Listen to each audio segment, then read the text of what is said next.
there's a quiet tension in today's performance SUV market. On one side, buyers expect speed, sharp handling, and something that feels engineered with intent rather than assembled for scale. On the other, daily life hasn't changed. School runs, traffic, weather, charging logistics, long-term ownership costs, and increasingly, the shift toward electrification. The real issue is no longer whether an SUV can be quick. Almost all of them are. The real question is whether a performance SUV can transition to electric power without losing the character that made it compelling in the first place. That's the challenge the 2026 Porsche Macan GTS Electric is attempting to answer. Porsche isn't new to electrification. The lessons learned from the Taycan are clearly embedded here. But the Macan carries more weight strategically. The Taycan is aspirational. The Macan is habitual. It's the vehicle people actually live with every day. The GTS badge adds another layer of expectation. In Porsche language, GTS has always represented the sweet spot, sharper than the S, more usable than the Turbo.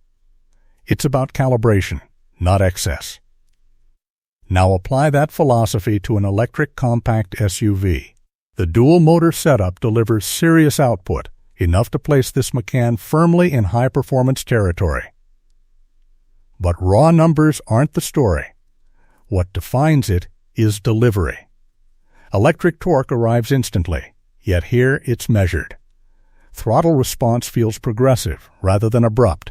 It doesn't surge forward uncontrollably. It builds with composure. That matters in real driving, especially in a deep glossy red example like this. Visually assertive, yet disciplined. The color signals intent. The dynamics reinforce it with control. And control is ultimately the central theme. Electric SUVs often struggle with mass. Batteries introduce weight, and weight challenges agility. Porsche's P platform, shared in principle with future performance-focused EVs, lowers the center of gravity and reinforces structural rigidity. The Macan GTS Electric doesn't feel light. It feels organized. Through corners, it rotates predictably. Steering feedback remains authentic, not artificially weighted, but communicative. That's rare in electric crossovers. Regenerative braking is tuned to avoid abrupt transitions that can make some EVs exhausting in traffic. Smooth inputs produce smooth responses. Let's pause for a moment. This is where many electric performance SUVs lose coherence. They impress initially. Then they fatigue. The Macan GTS Electric appears engineered for endurance. Adaptive air suspension balances firmness with compliance. Over broken pavement, it absorbs rather than unsettles. On clean stretches of road, it firms up just enough to remind you this remains a Porsche product. Range and charging only matter insofar as they support daily usability. With a battery capacity designed for competitive real-world range and 800-volt architecture enabling rapid DC charging, this Macan is configured for practical ownership. Faster charging reduces disruption. Efficient thermal and energy management preserve consistency in varied conditions.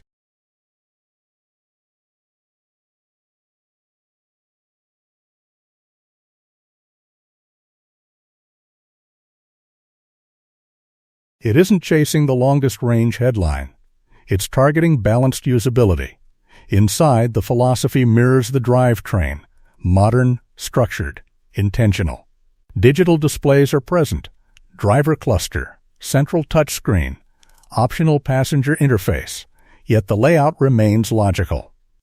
Controls sit where instinct expects them. Technology supports rather than overwhelms. Navigation integrates charging planning seamlessly. Driver assistance operates discreetly in the background. Materials feel dense and durable instead of experimental. Over years of ownership, that solidity carries more value than visual novelty. Because the deeper question is durability of experience. Will this still feel cohesive in 5 years? Porsche's reputation for build integrity suggests confidence. In the EV era, software integration matters as much as hardware, and Porsche benefits from broader Volkswagen Group infrastructure. That ecosystem reduces long-term uncertainty compared to newer, less established manufacturers. Another brief pause. If you're transitioning from a combustion Macan GTS, the emotional shift will be noticeable. The soundtrack changes. The mechanical crescendo disappears. In its place comes immediacy and quiet authority. The experience evolves from auditory drama to calibrated precision. For some drivers, that's advancement. For others, it's compromise. So who is this for? It's for someone who values performance yet recognizes electrification as the next logical step. Someone who wants a compact SUV that still feels engineered by a company defined by driving dynamics. Someone who prefers design that communicates intent without theatrics. It isn't for buyers chasing maximum range above all else. It isn't for those who equate excitement solely with exhaust resonance. And it certainly isn't positioned as the budget entry in its segment, but as a solution to a very specific challenge, translating authentic Porsche GT's character into an electric, daily usable SUV. The 2026 Porsche Macan GTS Electric feels deliberately executed. It doesn't attempt to redefine performance. It interprets it for a new era. And in today's shifting market, that interpretation may be precisely what many drivers have been waiting for.